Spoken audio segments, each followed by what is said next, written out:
끓여 보셨죠?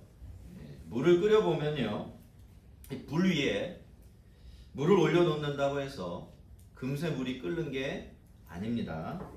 어느 순간까지는요, 물은 정말 요지부동이죠. 그러다가 어느 순간부터 물이 끓기 시작을 하는데, 그게 바로 물의 온도가 전체적으로 볼 때 100도가 되는 지점이고, 우리는 그 지점을 비등점 혹은 임계점이라고 부릅니다. 임계점이라는 것은 어떤 변화가 일어나는 지점이에요. 그 전까지는 무슨 일이 전혀 일어날 것 같지 않다가 갑자기 그 지점에 도달하게 되어지면 변화가 시작이 되는데요. 그 변화는요, 때로 그 이전까지는 전혀 생각할 수 없었던 대단한 변화가 될 때가 있습니다. 영적인 일이나 우리의 신앙에도 이 임계점이라는 게 있어요. 갑작스러운 변화가 일어나는 지점이 있는 겁니다. 물론 물이 끓기 전에도 이미 그 물 속에 열 에너지가 차곡차곡 쌓여가고 있었던 것처럼, 그 이전에도 우리의 신앙과 영혼 속에는 그 변화를 위해서 필요한 것들이 차곡차곡 쌓여가고 있었지만요, 변화가 눈에 띄게 우리 자신도 놀랄 정도로 확연하게 나타나게 되는 것은 어떤 지점을 통과할 때부터입니다.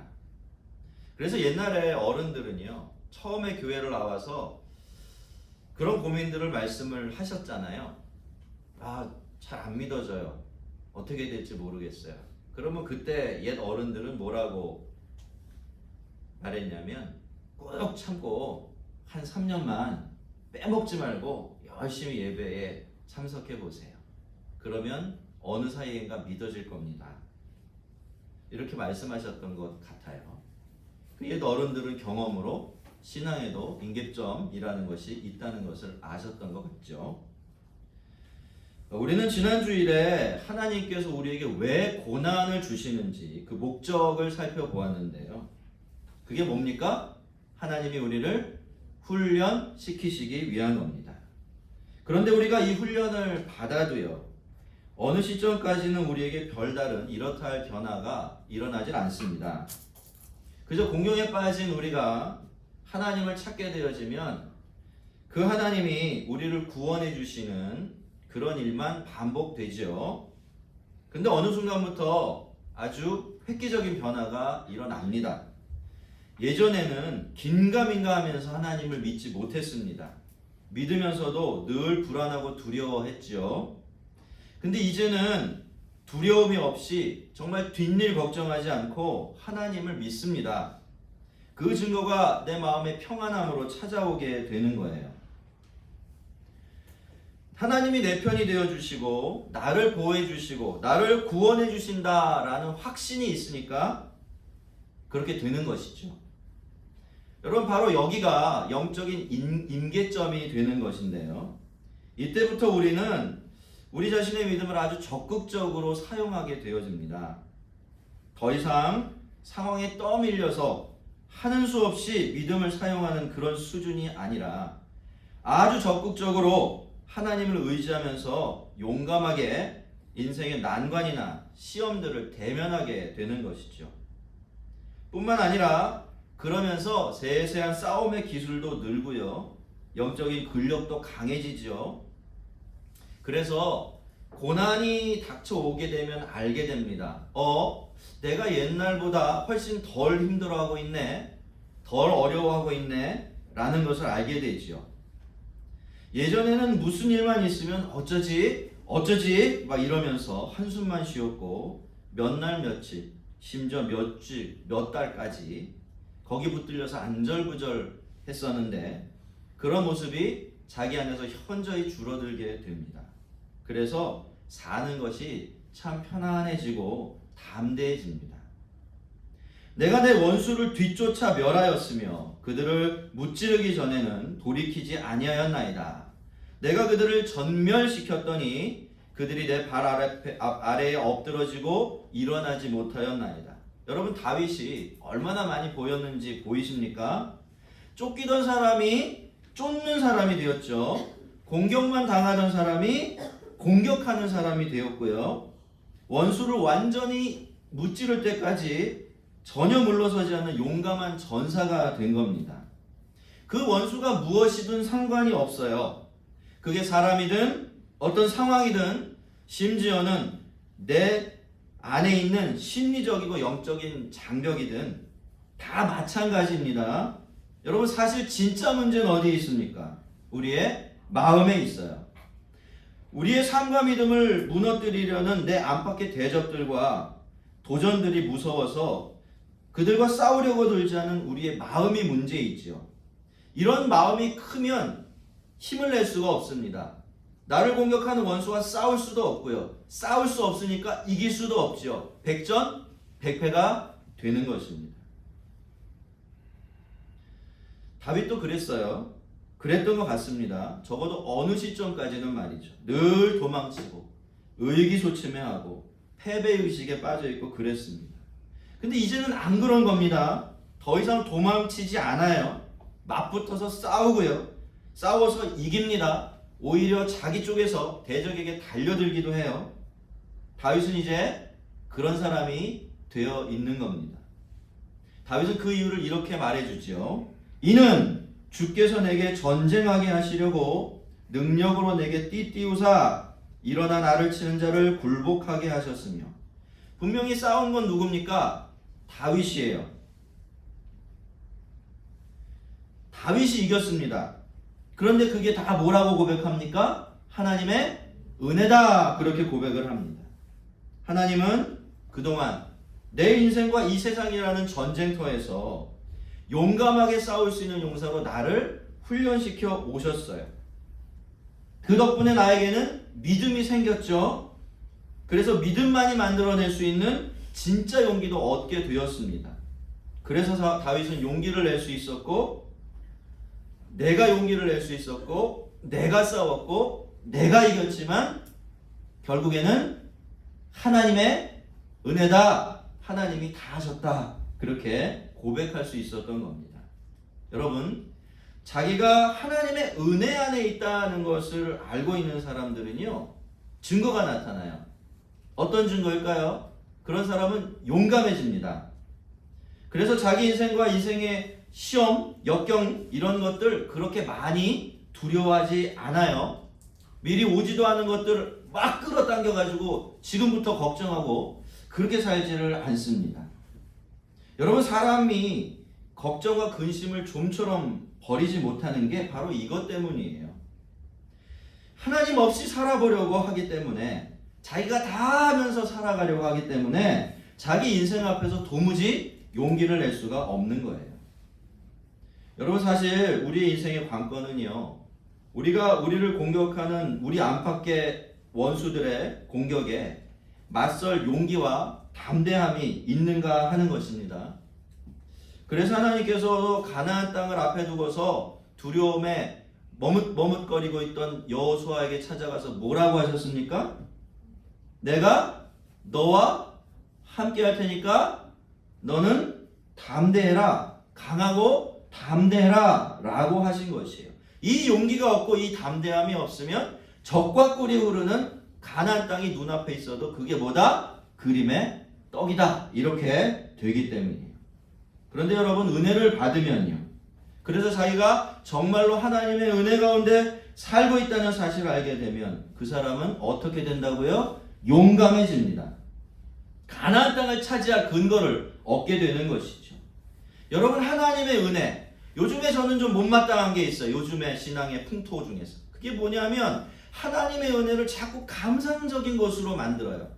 느끼는 것에 머물게 만들어요. 우리의 마음에 뭔가를 이렇게 터치해주고 치유해주고 위로해주고 격려해주고 여기서 다 끝나버려요. 여러분, 하나님의 은혜는요, 감상적인 것이 아닙니다. 하나님의 능력은 뭘까요? 아주 실제적인 능력이에요. 따라해 봅시다. 하나님의 은혜는 능력이다. 어떤 능력이에요? 용기 없는 사람을 용기 있게 하고, 두려워하는 사람을 두려움을 이기게 하고, 자기를 공격하는 대적으로서 도망치던 사람을 그 대적에게 달려들게 하는 그런 능력이 바로 하나님의 은혜입니다. 그러니 이 은혜 안에 살고 있는 사람들은 마음이 담담해질 수밖에 없어요. 자기도 놀랄 정도로 변하죠. 여러분, 하나님은 이렇게 하나님의 백성들과 우리들과 함께 하십니다. 당신의 백성들을 보호해 주시고 구원해 주시고 훈련시키셔서 결국에는 하나님과 함께 싸워 승리하는 자리가 우리의 자리가 되게 해주시지요. 하지만 여러분, 이게 모두가 다 누리는 복일까요? 그렇지 않습니다. 하나님은 하나님의 백성들에게는 이렇게 해주시지만 하나님의 백성이 아닌 사람들에게는 이렇게 안 해주세요. 그게 차별이라면 차별이에요. 그렇지만 하나님은 진짜로 그렇게 하십니다. 하나님은 명백하게 하나님의 백성들을 편들어 주시는 분이세요. 그래서 우리가 하나님을 생각할 때 하나님을 공평한 분이다라고 생각하지만 그 하나님의 공평하시라는 것은요, 우리가 생각하는 인간적인 공평함과는 거리가 멀어요. 여러분, 하나님은 다윗을 편들어 주셨습니다. 하나님을 의지하며 사는 다윗이 하나님을 부르게 되면 하나님은 늘 그를 보호해 주시고 건져 주셨죠. 정말 작은 신음소리 하나 놓치지 않고 찾아와 주셔서 그를 다시 일으켜 세워 주셨습니다. 우리에게도 그랬잖아요. 그죠? 여러분, 우리에게도 그러셨듯이 다윗에게도 그런 겁니다. 근데 다윗이 이렇게 보니까 어때요? 이상하게도 자기에게는 늘 그런 은혜를 주시는 하나님이 어떤 다른 사람들에게는 그렇게 하지 않으시는 거예요. 그 대표적인 사람이 누구입니까? 바로 자기의 원수들이었어요. 그렇다면 여러분, 하나님은 왜 이렇게 사람을 차별대우 하시는 것일까요? 이 사람 다르고 저 사람 다르게 대하시는 것입니까? 42절을 보면 그 이유가 이렇게 기록이 되어 있어요. 그들이, 그러니까 원수들이죠. 원수들이 도움을 구해도 구원할 자가 없었고 여호와께 부르짖어도 대답하지 아니하셨나이다. 여기 나오는 원수들은요, 다윗과 똑같은 이스라엘 사람들이에요. 자기가 하나님을 믿고 있다라고 생각하는 사람들입니다. 그들은 다른 이방신이 아니라 누구를 부르고 있어요? 여호와 하나님을 부르고 있기 때문에 이 사람들은 유대인인 것이 분명해요. 근데 여러분, 이 사람들이 자기가 하나님을 믿고 있다고 생각하는 이 사람들이 하나님께 부르짖는데도 하나님이 어떻게 하십니까? 입을 꼭 다물고 계셔요. 그럴 뿐만이 아니라 아무 일도 하지 않으십니다. 여러분, 이전으로 돌아가서 생각해 보면요, 다윗도 처음에는 좀 이상했을 겁니다. 이해할 수가 없었을 거예요. 그래도 자기는 하나님 앞에서 정말 바르고 정직하게 믿음을 지키며 살아보려고 몸부림을 쳤죠. 반면에 자기 원수들은 전혀 그렇게 살질 않았어요. 그런데 누가 더 강합니까? 누가 더 잘 돼요? 다윗이 아니라 원수들입니다. 다윗은 오히려 그런 사람들에게 고통만 당했었어요. 하지만 그럼에도 불구하고 다윗이 늘 누리고 있었던 은혜는 있었죠. 그게 뭐냐면 자기가 급할 때, 어려울 때, 위험할 때, 도움이 필요할 때 하나님을 부르면 하나님이 찾아오셔서 도와주시고 건져주셨다라는 겁니다. 이런 일이 이렇게 반복이 되다가 어느 순간에 갑자기 상황이 뒤집혀 버린 겁니다. 이번에는 누가? 다윗이 아니라 다윗의 원수들이 궁지에 몰리게 된 거죠. 그래서 어떻게 합니까? 그 사람들도 나름대로는 하나님을 믿는다고 생각하고 있었으니까 자기가 아는 하나님께 부르짖어요. 도와주시고 구원해 달라고 말이죠. 그런데 여러분, 하나님은 아무 일도 하지 않으십니다. 그 사람들이 완전히 망해버릴 때까지 가만히 계세요. 보고만 계신 거죠. 여러분, 우리가 하나님을 믿고 의지하며 사는 그런 일들이요, 평상시에는 별로 대단해 보이고 빛나 보이질 않습니다. 그렇죠? 평상시에는요, 오히려 그렇지 않은 사람들이 더 지혜롭고 잘하는 것 같아요. 하지만 여러분, 이게요, 비상시가 되면 이야기가 완전히 달라집니다. 바로 그 지점에서 하나님의 차별 아닌 차별이 시작이 돼요. 바로 거기서 하나님께서 다윗 같은 사람들하고 다윗같이 않은 사람들을 대하는 방식이 확연하게 구분되기 시작합니다. 이유는 아주 단순해요. 지금까지 평상시에 다윗과 그의 원수들이 전혀 다른 방식으로 하나님 앞에 살아갔기 때문이에요. 여러분, 우리는 하나님이 심은 대로 거두게 하시는 하나님이심을 절대로 잊으면 안 됩니다.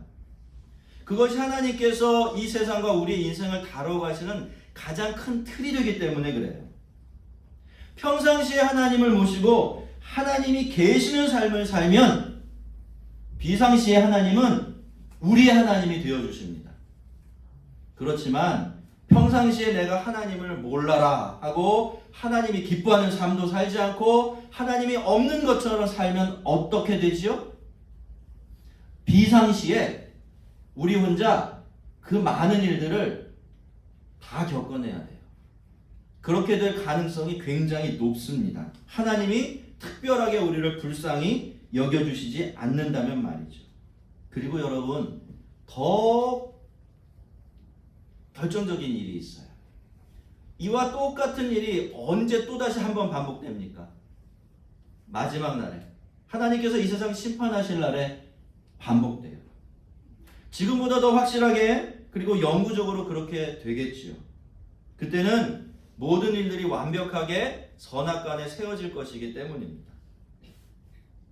그래서 여러분 성도들은요, 현재가 그리고 지금이라고 부르는 이 시간이 얼마나 중요한지를 잊으면 안 됩니다. 현재는요, 단순히 지나가고 있는 시간이 아니에요. 무한정 주어지는 기회가 아니라는 겁니다. 현재는 반드시 미래로 이어지게 돼 있죠. 그리고 순간은 영원의 한 조각이고 예고편이기도 해요. 현재 없는 미래가 없습니다. 그리고 순간이 없는 영원도 없어요. 이것과 저것은 연결되어 있고요. 이것이 저것의 씨앗이 되어집니다. 여러분, 현재는요, 내가 그 현재 어떤 씨앗을 뿌렸느냐에 따라서 전혀 다른 모양으로 미래로 보상을 받게 되어 있습니다. 순간은 영원이 되어서 우리에게 다시 돌아오게 되어 있는 거예요. 그래서 우리는요, 절대로 그게 내 내면의 목소리든지 아니면 주변의 사람들이 삶으로 들려주는 메시지든지 혹은 세상의 이야기든지 이러나 저러나 똑같다라는 이 말에 속으면 안 되는 거예요. 여러분, 이러나 저러나가 같습니까? 정말로 같아요? 아니에요. 이러나 저러나는 확연하게 다른 겁니다. 씨앗이 다르기 때문에 열매도 달라질 수밖에 없는 거예요. 우리가 지금 이 순간 하나님의 백성으로 살기 위해서 몸부림치며 최선을 다하는 것은요, 정말 그 무엇보다도 가치 있는 일이에요. 예수님께서 그렇게 말씀하신 적이 있어요. 어떤 사람이 다 각오를 하고 예수님을 다 따르려고 했을 때 예수님이 뭐라고 하셨죠? 너 저울질 한번 해봐. 네가 나를 따라와서 얻을 것 하고 나를 따라오지 않아서 얻을 것 하고 네가 한번 비교해봐. 그 계산이 끝난 다음에 나를 따라와. 그렇게 말씀하셨어요. 여러분요, 저는 그래요. 그런 생각을 늘 합니다. 이 땅에 사는 모든 하나님의 백성들이 순간이 영원이 된다는 것을 좀 잊지 않았으면 좋겠어요. 여러분, 적당히 살면 어떻게 돼요? 그렇게 돼요. 지금 힘들죠? 지금 귀찮아요. 지금 쉽지 않습니다. 최선을 다해 사는 건 참 어려운 일이에요. 그래서 저는 인간은 최선을 다할 수 없다고 생각해요. 그저 최선을 다하기 위해서 애쓸 뿐이죠. 그러나 그 정도까지만 해도 이러나 저러나 똑같다라고 생각하며 산 사람하고는 그 인생의 결론이 완전히 달라질 수밖에 없어요. 그것도 영원히 말이죠. 여러분, 순간은 영혼의 씨앗입니다. 지금은 미래의 씨앗이에요. 늘 그 사실을 기억하시기를 바랍니다. 주께서 또 나를 백성의 다툼에서 건지시고 나를 보존하사 모든 민족의 으뜸으로 삼으셨으니 내가 알지 못하는 백성이 나를 섬기리이다. 이방인들이 내가 굴복하며 그들이 내 소문을 귀로 듣고 곧 내게 순복하리로다. 이방인들이 쇠약하여 그들의 견고한 곳에서 떨며 나오리로다. 이 부분이 우리말 성경에서는 다 미래 시제로 이렇게 번역이 되어 있는데 원래 이 부분은요 전부 다 과거의 일로 해석을 해야 돼요. 원문에도 그렇게 되어 있고요. 지금 다윗이 과거 이야기를 계속 이어가고 있기 때문에 그런 맥락으로 봐야 합니다. 그러니까 이렇게 되는 거예요. 여러분, 하나님께서는 원수의 손에서 다윗을 구원해 주셨습니다. 뿐만 아니라 다윗을 훈련시키셔서 원수들 이기게 해 주셨죠. 다윗은 그게 전부일 줄 알았을 겁니다. 그 수준에서도 너무나 놀라운 은혜를 받은 거니까 말이죠. 그런데 그렇게 시작된 하나님의 역전극이 거기서 끝나질 않는 거예요. 하나님께서는 그 이후로도 다윗에게 더 크고 놀라운 승리를 주셨습니다. 첫째로 하나님은 다윗을 자기 백성의 다툼에서 건져 주셨습니다. 우리가 다윗의 과거를 알고 있지만 여러분, 다윗은 두 번의 반역을 겪어내야만 했습니다. 한 번은 자기 아들인 압살롬에게, 그리고 또 한 번은 베냐민 사람 비그리에게 배신을 당해서 나라를 통째로 뺏길 뻔했죠. 그런데 여러분, 그때 하나님이 어떻게 하셨습니까? 어김없이 다윗을 구원해 주셨죠. 그의 반패가 되어 주시고 산성이 되어 주셨으며 다윗 대신 싸워 주셨습니다. 그런데 그게 다가 아니었어요. 그 다음에는요, 상상하지도 못했던 큰 승리와 영광이 계속 이어졌습니다. 하나님께서 다윗을 이스라엘 주변 지역의 모든 민족들의 으뜸으로 삼으신 것입니다. 우리가 그 기록을 성경을 통해 볼 수가 있어요. 다윗도 알지 못하던 이방 족속들이 다윗을 섬기기 시작한 겁니다. 그런데 이 사람들이 전부 다 전쟁에 져서 그렇게 한 것이냐? 그렇지가 않아요. 어떤 사람들은요, 그저 다윗에 대한 소문만 들은 거예요. 소문만 듣고서 제 발로 찾아와서 다윗 앞에 무릎을 꿇고 그때부터 다윗과 이스라엘을 섬기기로 작정을 합니다. 이스라엘의 속국이 된 거죠. 물론 모든 나라가 다 그렇게 한 것은 아니에요. 어떤 나라들은 그럴수록 더 마음을 단단히 먹고 이스라엘과 다윗에게 칼날을 들이댔죠. 그렇지만 그때마다 하나님이 어떻게 하셨습니까? 다윗과 이스라엘을 더 높여주시고 더 강하게 해주셔서 그런 그들이 다윗 앞에 꼼짝 못하게 만들어 주셨습니다. 더 이상 힘을 쓸 수 없게 만들어 버리신 거예요. 근데 여러분, 우리가 이스라엘의 역사를 가만히 되돌아가 보면요, 이런 일이 처음 있었던 일은 아닙니다. 똑같은 일이 여러 번 일어났던 적이 한 번 있어요. 어느 특정한 시기에. 언제이지요? 이스라엘 백성들이 광야에 있을 때였습니다. 그때도 하나님이 똑같은 일을 하셨어요. 이스라엘 백성들이 처음에 몇 민족들을 기적적으로 극복하고, 그죠? 정리를 하자. 그 소식이 계속해서 어디까지 퍼져가요? 가나안 땅 안쪽까지 퍼져가서 가나안 사람들 중에 제 발로 찾아와서 항복하는 사람들이 굉장히 많았던 겁니다. 그때도 싸움이 아니라 소문을 가지고, 그쵸? 굴복시킨 겁니다. 여러분, 한 번 일어나면 그건 뭡니까? 사고고, 사건이고, 우연이죠. 근데 이게 똑같은 일이 반복되면 그건 뭡니까? 그건 패턴이라고 불러요. 그죠? 이렇게 하면 이렇게 된다. 저렇게 하면 저렇게 된다. 이 사람은 꼭 그렇게 한다. 그런 결론이 나오는데 그걸 일컬어서 패턴이라고 부르죠. 여러분, 이것이 바로 하나님께서 일하시는 방식입니다. 하나님은 언제나 이렇게 일하세요. 그래야만 우리가 그 패턴을 알아보고서 불안해하지 않으면서 하나님을 믿을 테니까, 하나님은 우리에게 어제나 오늘이나 미래나 동일한 하나님이 되어 주시는 것입니다. 우리가 다윗의 경험을 보아도 그걸 알 수 있지만요, 하나님은 때때로 하나님의 백성들을 고난과 어려움 가운데 놓아 두십니다. 그래야 그 속에서 우리가 하나님의 보호하심과 구원을 실제로 맛볼 수 있고 믿음의 용기를 지닌 하나님의 전사가 될 수 있기 때문에 그런 거죠. 하지만 훈련은 훈련입니다. 훈련만 계속되는 인생은 없죠. 훈련도 끝나고 싸움도 끝납니다. 그러면 하나님은 우리에게 하나님의 승리를 나눠주시는데 그게 다윗의 표현에 의하면 크고 영원한 승리가 되어지는 거예요. 다윗은 다시 한번 마지막으로 하나님을 찬양합니다. 여호와의 사심을 두고 나의 반석을 찬송하며 내 구원의 하나님 반석이신 하나님을 높일지로다. 여러분 지금 다윗이 뭐 하고 있어요? 여호와 만세! 이렇게 하고 있어요. 내 하나님 정말 살아계셔! 라고 소리를 지르고 있습니다. 그러면서 하나님을 한높이 높여드리고 있죠. 이 하나님이 나를 위하여 보복하시고 민족들이 내게 복종하게 하시며 나를 원수들에게서 이끌어내시며 나를 대적하는 자 위에 나를 높이시고 강포한 자에게서 건지시는도다.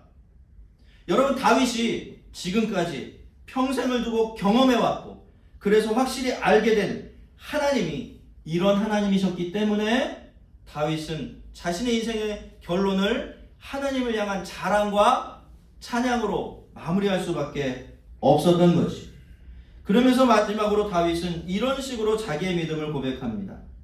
여호와께서 그의 왕에게 큰 구원을 주시며 기름 부음 받은 자에게 인자를 베푸시며 영원하도록 다윗과 그의 후손에게로다 라고 말이죠.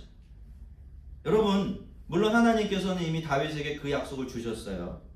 그래서 다윗도 이 고백을 할 수 있었을 겁니다. 근데 여러분 우리 잘 알지 않습니까? 여러분 하나님이 어떤 약속을 주시는 것하고 그 약속을 진짜 믿는 것하고는 별개 문제예요. 그래서 자꾸 우리의 삶이 하나님의 말씀과 다른 모양이 되는 거예요. 그러니 여러분 그런 점에서 보면 다윗의 마지막 고백은요, 이전에 다윗이 했던 고백과 말은 같을 수 있어도 완전히 다른 의미를 지니게 되는 거죠. 여러분 우리 인생 동안에 그런 일이 일어나야 합니다. 우리는 늘 아마 하나님을 향해 하나님이 날 산성이시고 방패이시고 구원이라고 고백할 겁니다. 처음 예수를 믿었을 때도 그렇고 숨질 때도 마찬가지예요. 그런데 우리가 똑같은 단어를 가지고 만들어내는 우리의 신앙의 고백은요, 처음과 마지막에 무게가 다를 수밖에 없는 거예요. 그렇게 달라지는 방향으로 가야만 하는 것입니다. 성도 여러분, 한번 함께 돌아봅시다. 하나님께서 우리가 지금까지 살아오는 동안 우리에게 주신 은혜가 많습니까? 적습니까? 여러분의 입으로 한번 대답해 보세요. 그러면 그 은혜는 변덕스러웠습니까? 변함이 없었습니까? 다른 분들은 안 그러셨던 것 같는데, 그렇죠? 자, 하나님께서 우리를 구원하시고 회복하신 일에 실패한 적이 있으십니까? 없습니까? 여러분 그렇다면 그동안 저와 여러분이요, 느끼고 알아차리지 못해서 그렇지 얼마나 대단하고 엄청난 하나님의 은혜 아래 살고 있었습니까? 자, 그렇다면 이제는 우리는 어떻게 해야 될까요? 지금까지 이 은혜 아래서 훈련을 받으면서 변함없는 하나님을 경험해온 우리들이 이제 도대체 어떤 믿음을 하나님 앞에 고백하면 좋을까요? 성도 여러분, 우리는 끝내 이길 것입니다. 우리가 믿음의 길에서 완전히 이탈하지만 않는다면 우리는 결국에 이길 거예요. 하나님께서 우리를 앞으로도 그렇게 훈련시키실 것이고 하나님이 이기실 것이기 때문입니다. 다윗은 마지막에 온 세상을 향해 이렇게 선포했죠. 여호와께서 그의 왕에게 큰 구원을 주시며 기름 부음을 받은 자에게 인자를 베푸시며 영원하도록 다윗과 그의 후손에게로다. 영원하도록 다윗과 그의 후손에게로다. 복음 안에서 우리는 모두 다윗의 후손이신 예수 그리스도 안에 있습니다. 그래서 예수님께 일어났던 모든 일들이 누구에게도 일어난 일이 돼요. 나에게도 우리에게도 일어난 일이 돼요. 우리가 그리스도 안에 있는데, 그러니 그리스도 안에 있기 때문에 그리스도 안에서 일어난 일은 모두 다 우리 안에도 이미 일어난 게 되지요. 여러분, 그게 바로 복음을 믿는다는 말의 의미예요. 예수님 안에 일어난 모든 일들이 나에게도 해당된다는 거예요. 하나님 앞에서도 그렇고 현실적으로도 그렇고. 그런데 여러분, 예수님이 어떻게 하셨습니까? 예수님은 이기셨어요. 첫째, 죄를 이기셨죠? 또 시험을 이기셨죠. 심지어 죽음까지도 넉넉히 이기셨습니다. 그리고 때가 되면 영원히 그리고 완전히 이기실 것입니다. 무슨 뜻인가요? 그리스도 안에 있으면, 우리가 복음 안에 있으면 그 영원하고 완전한 승리가 누구의 것이 될 것이다? 우리의 것이 될 것이다.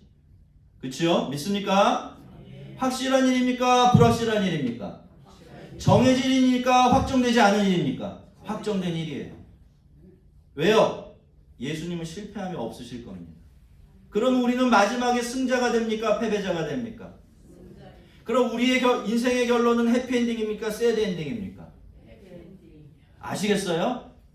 마지막이 정해져 있으면 그 마지막까지 가는 동안에 일어나는 모든 일들은 그저 과정일 뿐이에요.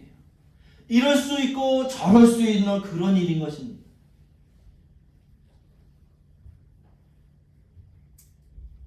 그리스도가 이기신다면 나도 그리스도와 함께 영원히 이길 것입니다. 성도 여러분, 우리는 반드시 이길 거예요. 영원히 이길 겁니다. 이 믿음을 연습하십시다. 이 믿음으로 사시고요. 그리고 예수 그리스도 안에서 마지막에 영원히 웃을 수 있는 승리자들이 되십시다. 하나님께서 우리를 그렇게 훈련시키시고 이끌어 주실 테니까 말이죠. 여러분, 시험도 참 많죠. 고난도 참 버라이어티하고 다양합니다.